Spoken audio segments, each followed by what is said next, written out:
Teman-teman sekalian, masih di channel Dunia Filsafat. Pada kesempatan ini kita akan berbicara mengenai fenomenologi, suatu metode filsafat yang sangat dianggap rumit dan bisa menjawab tentang cara bereksistensi gitu kan. Maka fenomenologi ini bisa dipakai sebagai suatu analisis di dalam filsafat eksistensialisme dan juga tentang pembahasan tentang religiusitas agama. Jadi Immanuel Kant adalah seorang filosof yang menggeser kajian filsafat yang seringnya itu bersifat ontologis menjadi bersifat epistemologis. Jadi yang terpenting itu bukan kita memahami tentang pengetahuan itu sebagaimana adanya, tetapi memikirkan tentang bagaimana si subjek itu merumuskan pengetahuan, ya kan. Inilah babak baru dari disebut dengan epistemologi. Jadi kenyataan itu hadir kepada manusia itu secara langsung, itu apa adanya, dan persoalannya adalah bagaimana manusia menanggapi suatu pembacaan mengenai fenomena realitas itu. Dan bagi Kant, kita hanya memahami tentang sesuatu itu dari fenomena kesadaran, kehadiran, gejala alam yang terlihat atau terpikirkan, dan juga ada sesuatu yang bersifat noumena. Noumena itu sesuatu yang melampaui fenomena dan tidak bisa dipikirkan. Maka ada suatu demarkasi antara sesuatu yang bisa kita pahami dan tidak kita pahami. Itulah disebut dengan pemikiran mengenai Immanuel Kant. Kant menjelaskan mengenai pengetahuan kita itu bersifat a priori dan pengetahuan yang bersifat a posteriori. Jadi penggabungan antara a posteriori dan a priori ini adalah sintesis a priori. Berusaha untuk mendamaikan mazhab rasionalisme dan empirisme. Yang disebut dengan kritisisme. Jadi kritisisme ini adalah menempatkan suatu pengetahuan yang ini membuat garis demarkasi, ini loh pengetahuan empiris dan ini pengetahuan yang bersifat rasional gitu kan. Jadi dia menempatkan pengetahuan itu maka artinya kritis itu adalah bisa menempatkan sesuatu gitu kan. Nah, kan dikenal dengan menghasilkan suatu pengetahuan bersifat sintesis itu gitu kan.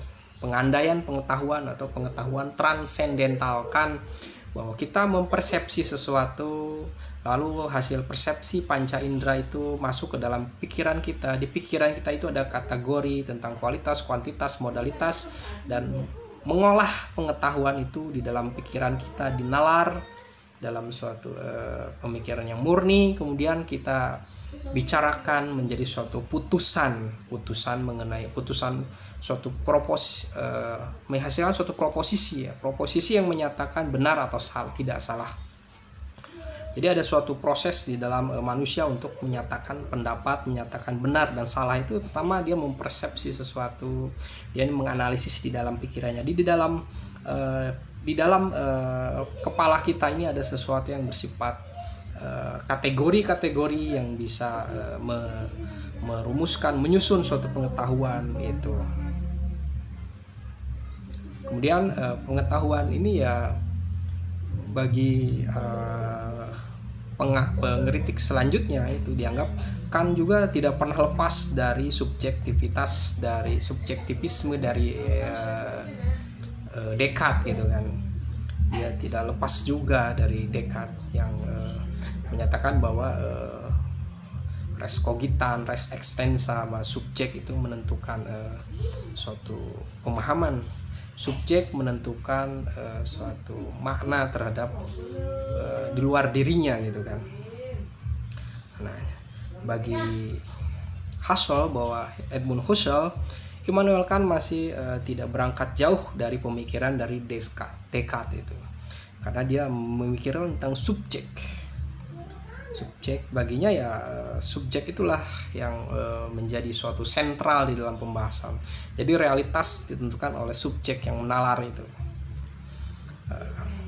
Bagi Husserl, ketika suatu realitas itu ditentukan oleh suatu pemahaman dari subjek, maka itu bukan lagi realitas yang sebenarnya, itu adalah konstruksi pikiran kita.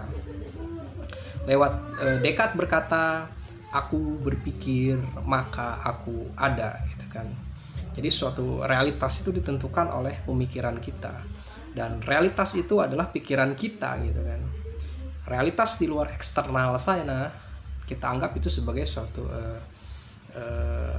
realitas dari perpanjangan dari subjektivitas. Makanya res cogitan itu adalah subjek yang berpikir, dan res extensa itu adalah perluasan yang ditentukan oleh kita gitu kan.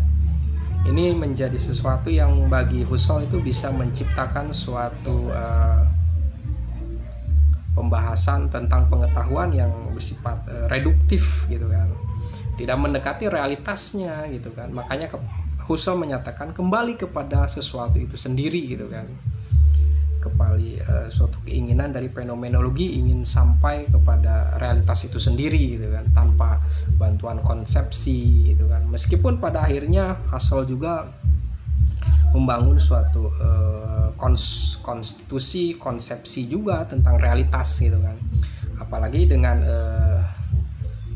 mengembalikan suatu kemurnian tentang realitas itu dengan reduksi transendental itu. Pada akhirnya ego transendental itu ya itu suatu